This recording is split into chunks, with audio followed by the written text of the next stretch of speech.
आज मैं आपको एक ऐसी कहानी सुनाने जा रहा हूं जिसे सुनकर आपकी रूह कांप जाएगी। एक ऐसी मां की दास्तां जिसने अपने बेटों को अपने खून से पाला, अपनी जान से बढ़कर प्यार दिया, और उसी मां को उसके लालों ने मिट्टी के एक टुकड़े के लिए ऐसे मारा जैसे कोई जानवर हो। यह कहानी है लाचारी की, बेबसी की और उस दर्द की जिसका कोई इलाज नहीं। यह कहानी है विधवा मां सरस्वती की, जिसकी चीखें आज भी उस गली में गूंजती हैं जहां उसके बेटे रहते हैं। तो बैठ जाइए संभल कर, अब मुझे बता दल कर, क्योंकि यह कहानी आपकी आंखों को नम कर देगी और दिल को झकझोर देगी। उत्तर प्रदेश के एक छोटे से कस्बे में एक छोटा सा घर था। एक पुरानी सी गली में मिट्टी की दीवारों वाला वो घर बरसों से खड़ा था। इस घर की हर ईंट में एक औरत की मेहनत थी,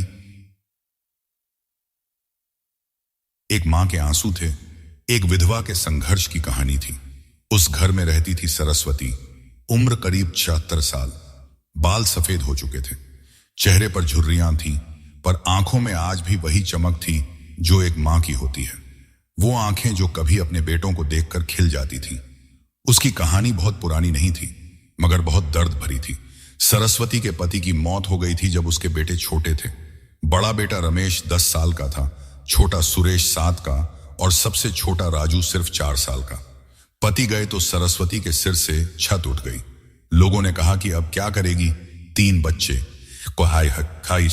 गोष्ठे, न कोई सहारा। मगर सरस्वती ने हार नहीं मानी। सरस्वती ने दूसरे लोगों के घरों में बर्तन मांजे, कपड़े धोए, मजदूरी की, सिलाई करना जानती थी तो रात रात भर सिलाई करके बच्चों को पढ़ाया लिखाया। उसने अपने हाथों से उन बच्चों को पाला। उसने अपने मुंह का निवाला उन्हें खिलाया। कितनी बार ऐसा हुआ कि वो भूखी सो गई मगर बच्चों के पेट भरे। वो जमीन जिस पर उनका घर बना था करीब 200 गज थी। ये जमीन उसकी सास ने उसे दी थी। सास ने कहा था, बहू तू इस जमीन की मालकिन है। इसी जमीन पर सरस्वती ने अपने बच्चों को खिलाया, इसी जमीन पर उनके पैर पड़े, इसी जमीन पर उसने अपने पति की याद में एक तुलसी का पौधा लगाया था। बरसों बीते, बच्चे बड़े हुए। रमेश ने 10वीं पास की और फिर पढ़ाई छोड़कर एक दुकान पर काम करने लगा। सुरेश ने भी पढ़ाई छोड़ दी और ईंट पत्थर का काम करने लगा। राजू सबसे छोटा था। वो पढ़ने में थोड़ा अच्छा था तो उसने 12वीं तक पढ़ाई की। शादियां हुई, बहुएं आईं, नाती पोते हुए। सरस्वती को लगा कि अब उसकी मेहनत रंग लाई, अब वो सुख से रहेगी। मगर उसे क्या पता था कि उसके सुख के दिन अब शुरू नहीं होने वाले, बल्कि खत्म होने वाले हैं।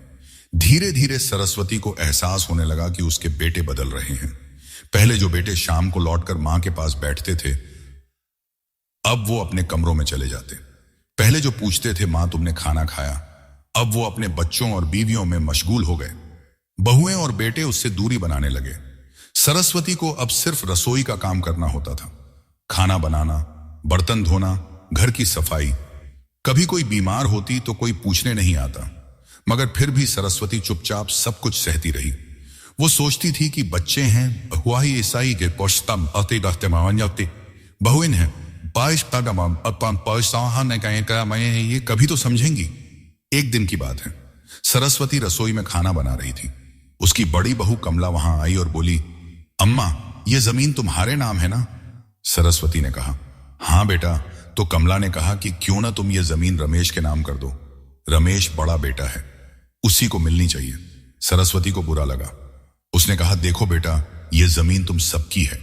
मैंने ये जमीन इसलिए बचा कर रखी कि मेरे बाद तुम लोगों को कोई परेशानी ना हो।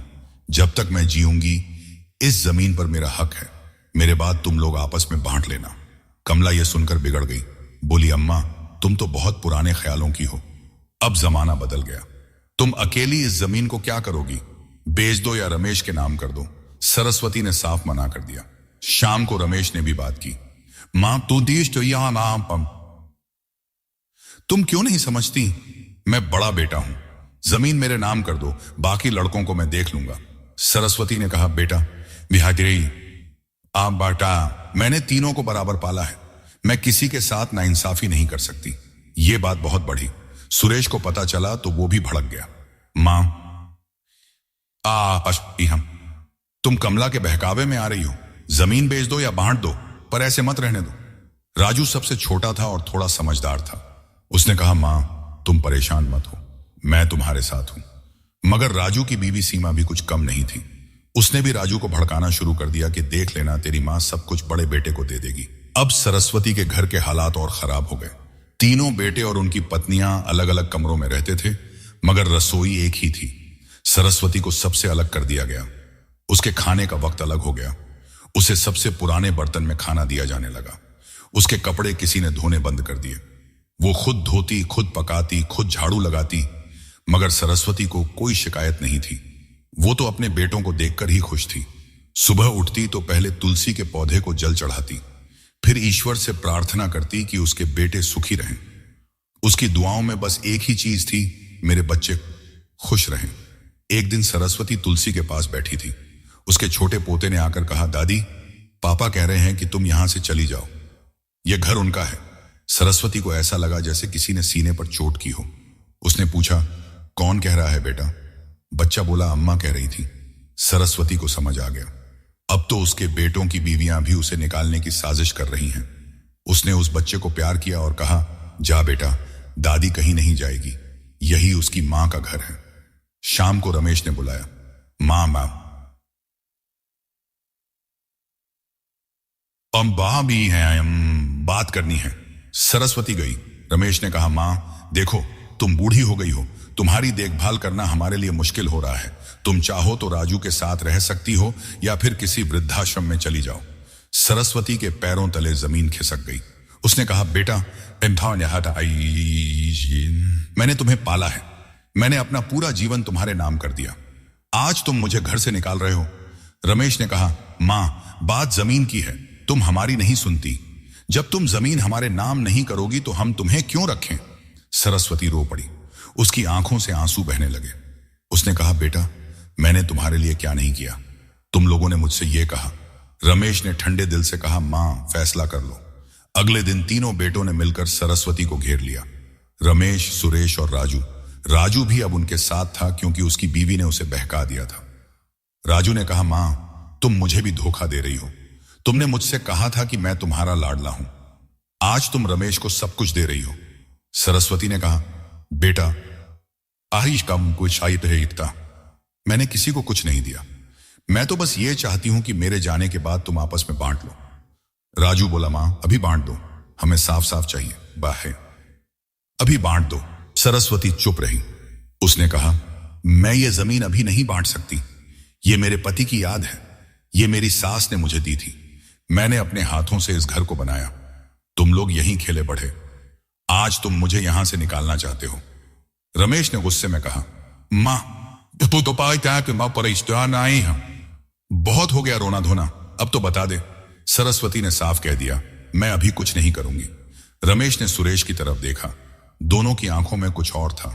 वो उठे और सरस्वती को धक्का देकर गिरा दिया। सरस्वती चिल्लाई, मत करो बेटा। हाँ, कल आज मैं तुम्हारी मां हूं।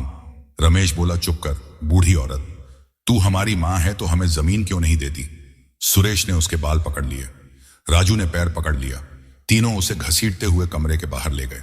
सरस्वती चिल्लाती रही, बचाओ बचाओ, मगर पड़ोस में किसी ने सुना तो किसी ने आवाज नहीं दी, क्योंकि उन्हें लगा परिवार का मामला है, बीच में क्यों पड़ना। तीनों बेटे उसे घर के पिछवाड़े ले गए। वहां एक पुराना कुआं था। रमेश बोला, मां, आशीर्वाद कमा है,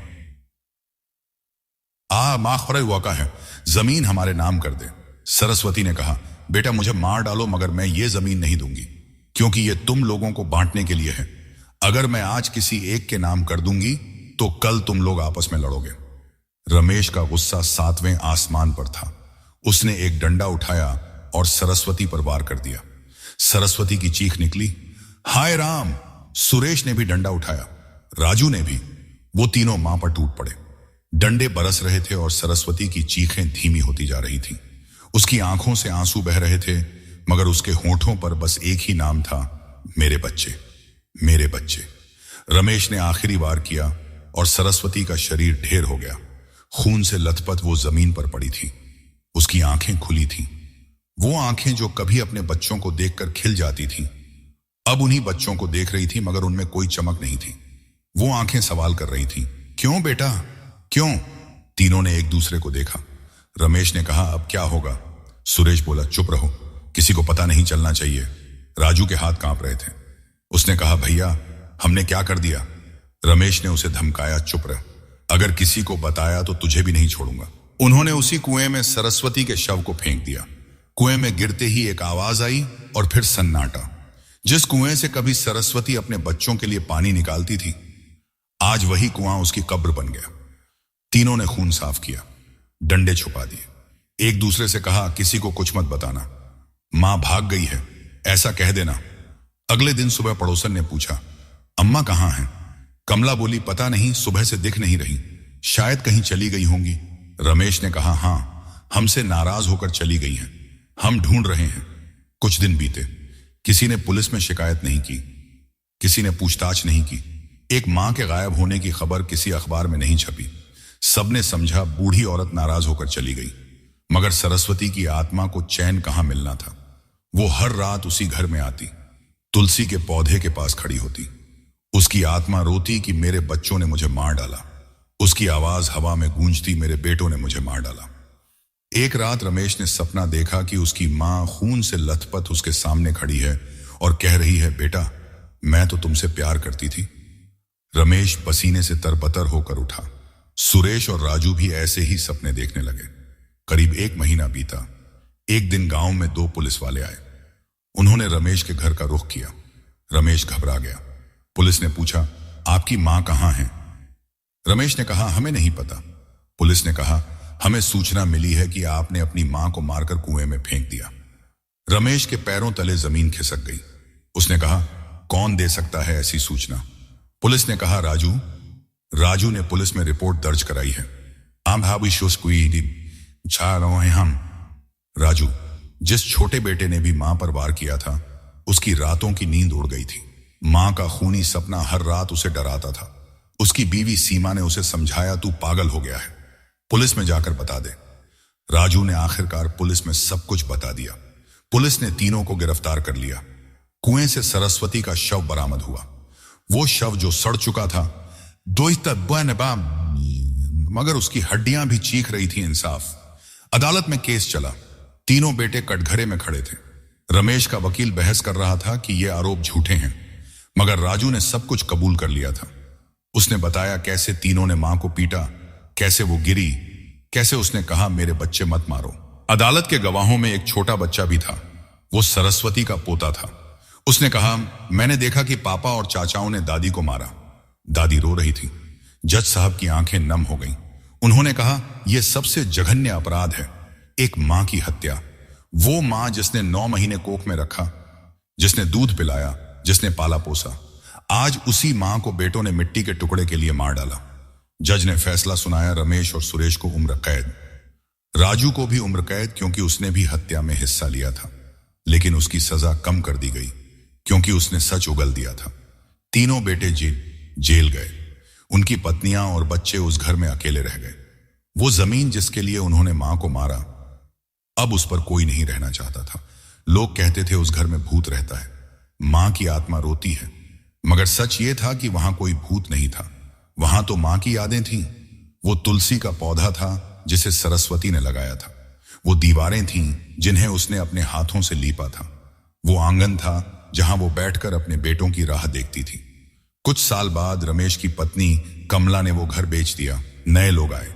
उन्होंने तुलसी का पौधा उखाड़ फेंका।